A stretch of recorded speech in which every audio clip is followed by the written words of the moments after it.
saudara-saudara sekalian,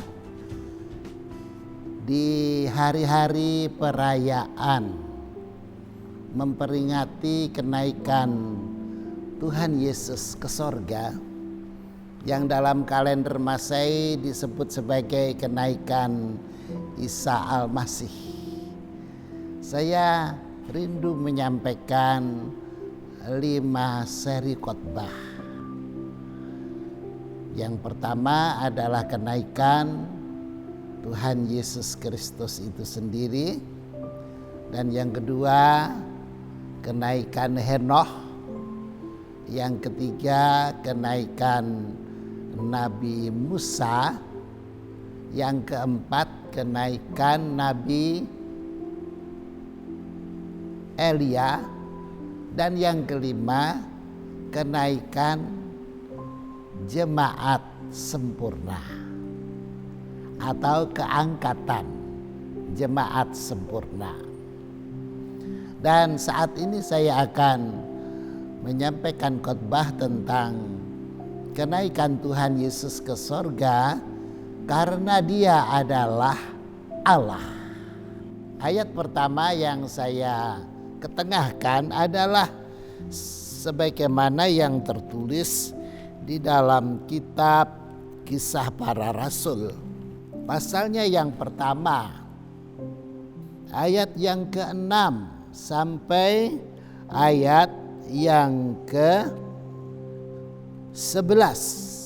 Maka bertanyalah mereka yang berkumpul di situ, Tuhan, maukah Engkau pada masa ini memulihkan kerajaan bagi Israel? Jawabnya, engkau tidak perlu mengetahui masa dan waktu yang ditetapkan Bapa sendiri menurut kuasanya. Tetapi kamu akan menerima kuasa kalau Roh Kudus turun ke atas kamu, dan kamu akan menjadi saksiku di Yerusalem dan di seluruh Yudea dan Samaria dan sampai ke ujung bumi.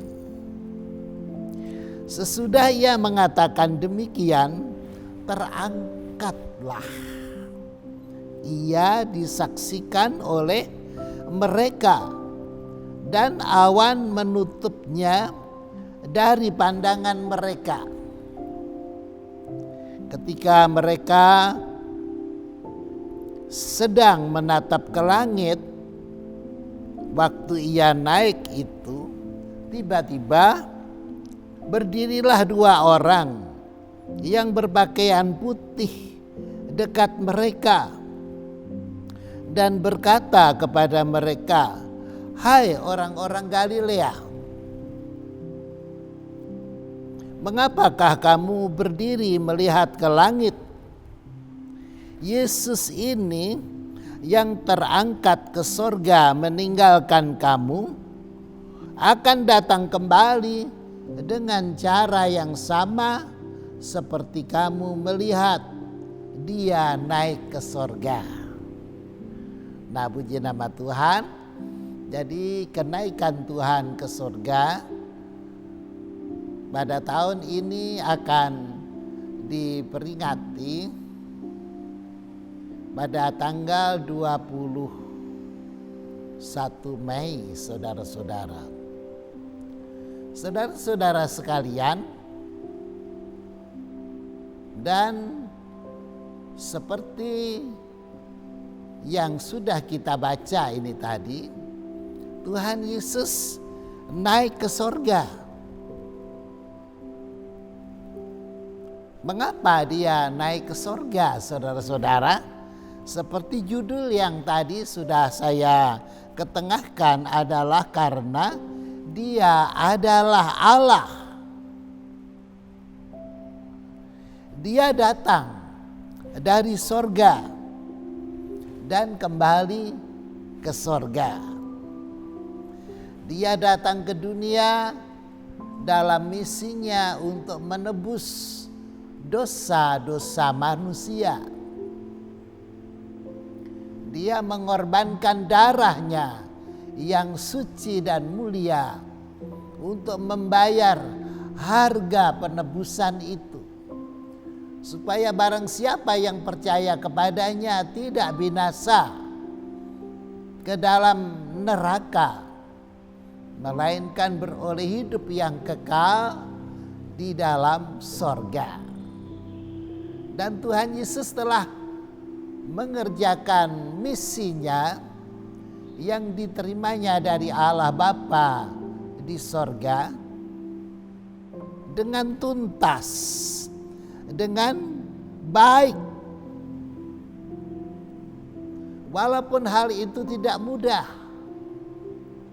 ketika ia datang kepada bangsa Israel sebagai umat pilihan Allah yang dijadikan seperti patron daripada bangsa-bangsa di dunia, maka dia ditolak oleh bangsa Israel. Bangsa Israel tidak mau menerima dia.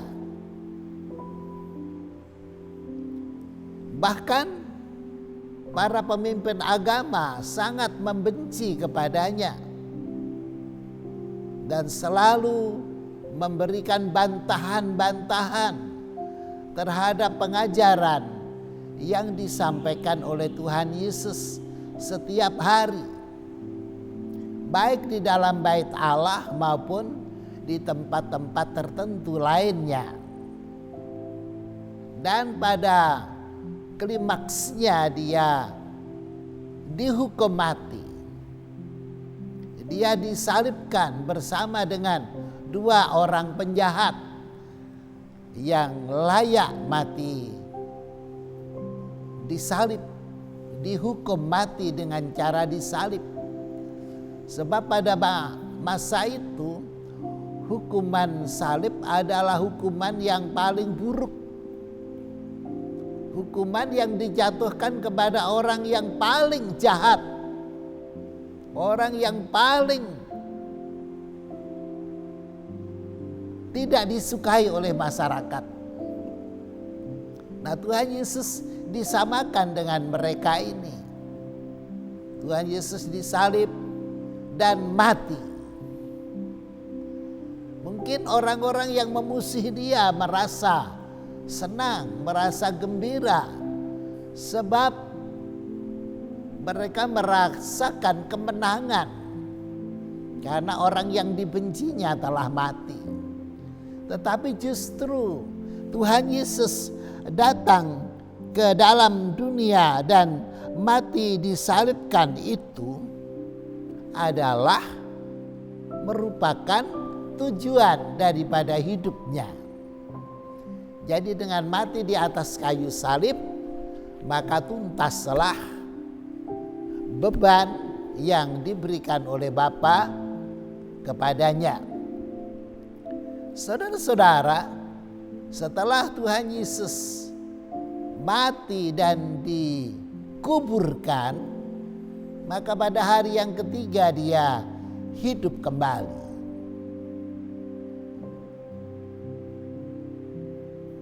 Dan selama 40 hari dia bersama-sama dengan murid-muridnya. Dia memberikan support kepada murid-muridnya yang ketika itu mengalami trauma oleh karena kekecewaan, oleh karena ketakutan. Karena pemimpin-pemimpin agama Yahudi pada waktu itu begitu kejam terhadap Tuhan Yesus. Nah, selama 40 hari bersama-sama dengan murid-muridnya, Tuhan Yesus meneguhkan iman mereka. Tuhan Yesus memberikan kekuatan yang baru kepada mereka. Dan pada hari yang ke-40 Tuhan Yesus naik ke sorga.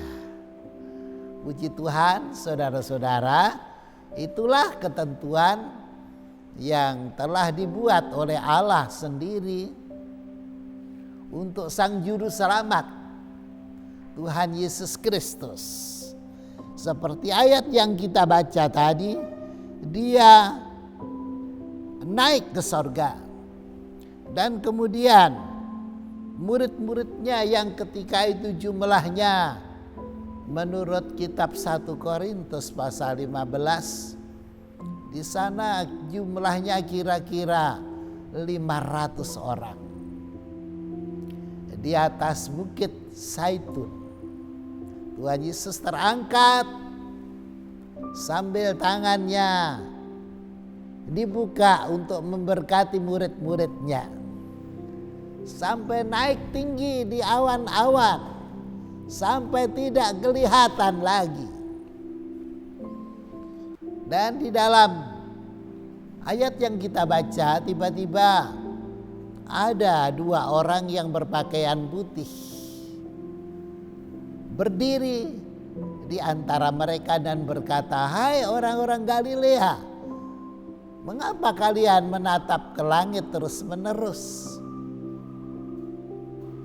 Yesus ini yang telah terangkat ke langit meninggalkan kalian, nanti pada waktunya akan datang kembali dengan cara yang sama seperti ketika dia naik ke sorga pada hari ini." Nah, saudara-saudara, dan ungkapan dari 2 orang ini yang diprediksi mereka adalah Nabi Musa dan Henokh. Tetapi ada juga yang menafsirkan mungkin itu Musa dengan Elia. Nah, saudara-saudara, siapapun, tetapi ungkapan yang telah disampaikan itu memberikan kekuatan iman kepada murid-murid Tuhan yang ketika itu sudah begitu kecewa dan sangat merindukan Tuhannya. Tetapi kemudian ada janji bahwa Tuhannya akan datang kembali dengan cara yang sama. Jadi bisa jadi mereka berpikir, kapan ya gerangan? Mungkin besok pagi, mungkin lusa, mungkin bulan depan, mungkin tahun depan. Jadi mereka sangat menanti-nanti. Mereka selalu menunggu dengan setia. Saudara-saudara yang kekasih, jadi begitulah Tuhan Yesus terangkat ke sorga dan dia meninggalkan janji kepada murid-muridnya agar mereka tetap tinggal di Yerusalem sampai mereka diperlengkapi dengan kuasa dari tempat maha tinggi, yaitu kuasa Roh Kudus, supaya mereka dimampukan untuk memberitakan kematian, kebangkitan, dan kenaikannya ke sorga itu kepada semua orang. Puji nama Tuhan, itulah berita Injil. Saudara-saudara, berita Injil yang diemban oleh murid-murid Tuhan, yang harus disampaikan kepada dunia ini supaya barang siapa yang percaya tidak binasa melainkan memperoleh hidup yang kekal. Puji Tuhan, saudara-saudara. Dan dengan begitu maka murid-murid itu dikuatkan sekali imannya, dan mereka menanti-nantikan Tuhan setiap hari sampai pada akhir hayat mereka masing-masing. Tuhan Yesus naik ke sorga, saudara-saudara, dan kita memperingatinya dengan sangat antusias. Bahkan pemerintah pun juga telah mengakui bahwa hari kenaikan Tuhan Yesus ke sorga ditetapkan sebagai hari besar dan ditulis dalam kalender dengan tinta merah. Tentunya mudah bagi kita untuk mengerti bahwa untuk meyakinkan orang itu tidak jarang mengalami kesulitan. Nah, jadi murid-murid ketika ditinggal oleh Tuhan Yesus naik ke sorga itu sudah dalam keadaan penuh dengan keyakinan, dengan iman yang maksimal sekali, saudara-saudara. Tetapi itu terjadi tidak tiba-tiba, saudara-saudara. Karena di dalam Injil Yohanes pasal 6, di sana ada catatan mengenai murid-murid yang mengundurkan diri di Galilea. Injil Yohanes pasal 6 ayat yang ke-60 demikian bunyinya. Sesudah mendengar semuanya itu, banyak dari murid-murid Yesus yang berkata, perkataan ini keras. Siapa yang sanggup mendengarkannya? Yesus yang di dalam hatinya tahu bahwa murid-muridnya bersungut-sungut tentang hal itu, berkata kepada mereka, adakah perkataan itu menggoncangkan imanmu? Dan bagaimanakah jikalau kamu melihat anak manusia naik ke tempat di mana ia sebelumnya berada? Rohlah yang memberi hidup, daging sama sekali tidak berguna. Perkataan-perkataan yang kukatakan kepadamu adalah roh yang hidup. Jadi dari bacaan ayat ini, saudara-saudara, kita bisa mengerti bahwa sebelumnya murid-murid itu imannya goncang. Karena Tuhan Yesus ketika itu berkhotbah tentang roti yang hidup, roti yang turun dari sorga. Tuhan Yesus mengatakan, aku inilah roti yang turun dari sorga. Jadi tidak gampang orang bisa menerima ungkapan itu. Nenek moyangmu telah makan roti di padang pasir dan telah mati. Tetapi barang siapa makan roti ini, dia akan hidup sampai selama-lamanya. Roti ini adalah dagingku dan anggur adalah darahku. Barang siapa makan dagingku dan minum darahku, dia akan hidup selama-lamanya. Karena dagingku adalah makanan yang benar-benar makanan, dan darahku adalah minuman yang benar-benar minuman. Saudara-saudara, ketika itu banyak murid-murid yang tidak bisa menerima. Mereka kebingungan, bagaimana ini kok? Ungkapan-ungkapan ini kok tidak bisa dicerna dengan akal yang sehat. Sehingga tadi kita baca banyak yang mengundurkan diri. Tetapi Tuhan Yesus membangun iman murid-muridnya. Sampai kemudian ketika dia naik ke langit, naik ke sorga, ada kira-kira 500 orang yang menyaksikan kenaikannya itu. Saudara-saudara, untuk apa Tuhan Yesus naik ke sorga? Dalam catatan-catatan di kitab Ibrani misalnya, pasal yang ke-6 ayat 20, di mana Yesus telah masuk sebagai perintis bagi kita ketika ia menurut peraturan Melkisedek menjadi imam besar sampai selama-lamanya. Dalam ayat sebelumnya 19, pengharapan itu adalah sauh yang kuat dan aman bagi jiwa kita yang telah dilabuhkan sampai ke belakang tabir, di mana Yesus telah masuk sebagai perintis, saudara-saudara. Jadi Tuhan Yesus itu adalah perintis masuk ke dalam sorga. Jadi barang siapa yang percaya kepadanya akan mengikuti masuk sorga juga. Jadi saudara-saudara, orang-orang mati, saudara-saudara, mereka ada di dalam tanah dan roh mereka ada di alam barzakh. Tetapi pada waktunya mereka yang diperkenan oleh Allah akan masuk ke dalam sorga. Dan yang menjadi perintis masuk sorga itu adalah Tuhan Yesus Kristus.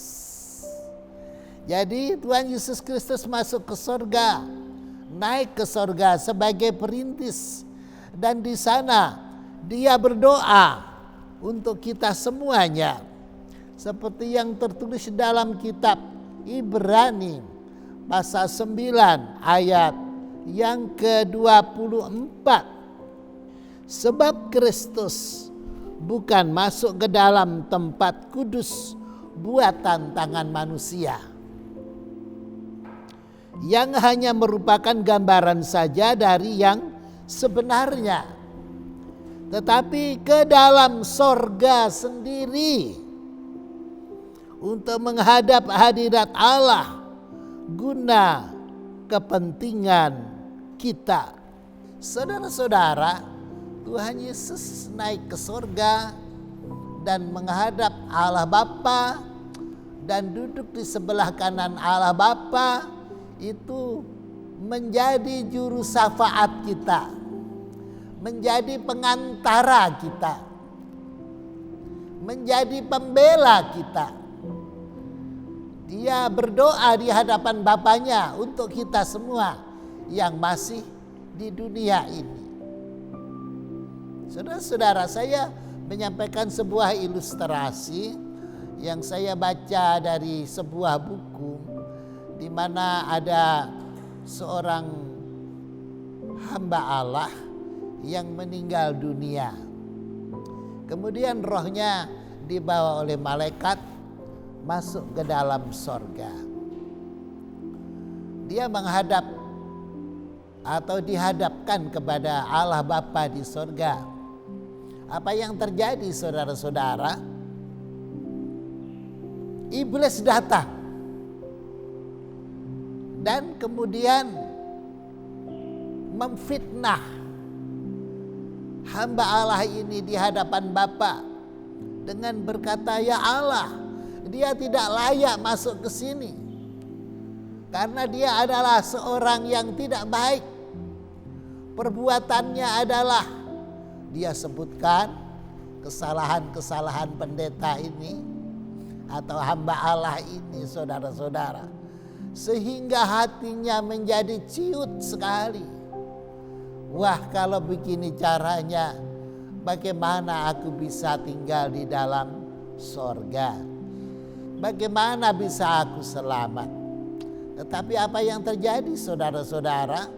Kemudian datanglah seseorang yang tampaknya bekas mengalami penderitaan yang hebat.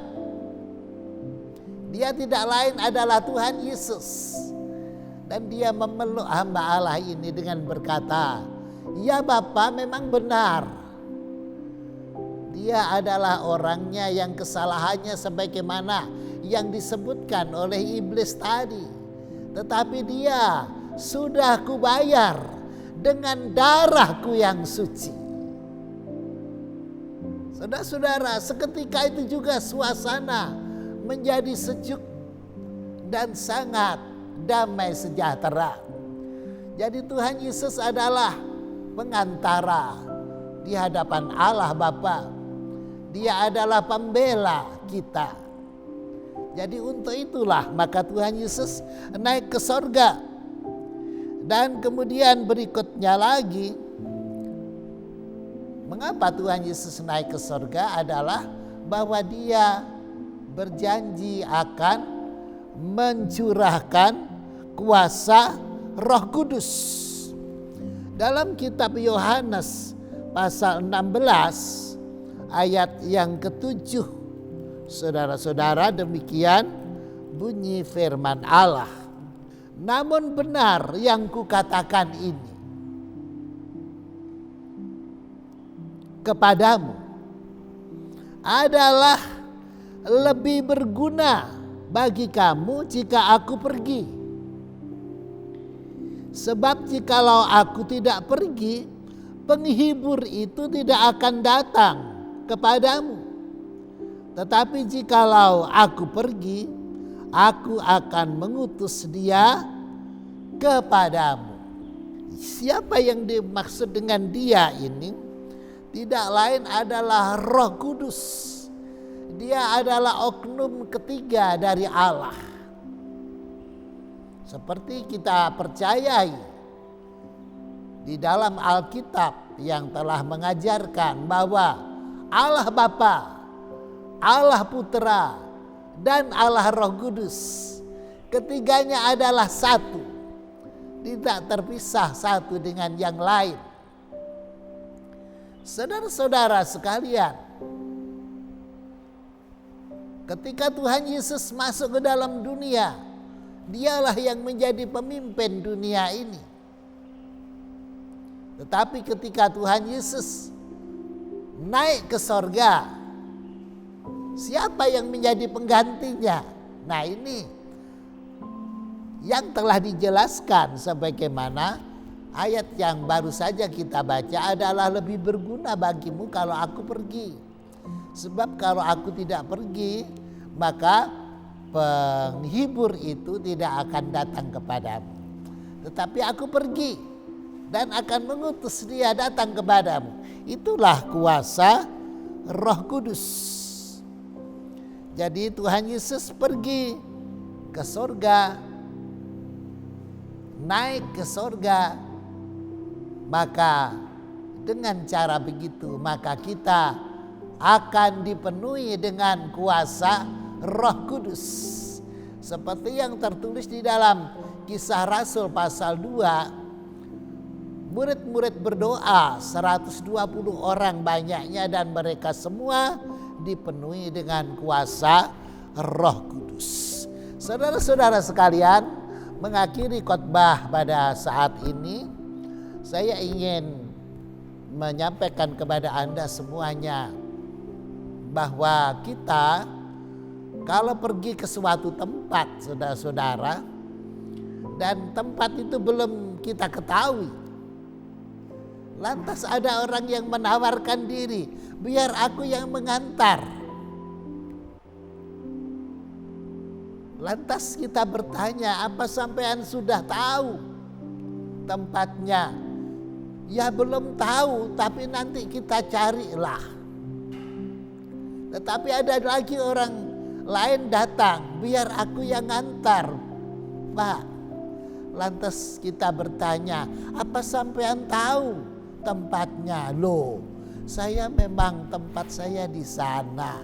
Coba kira-kira kita memilih yang mana, saudara-saudara?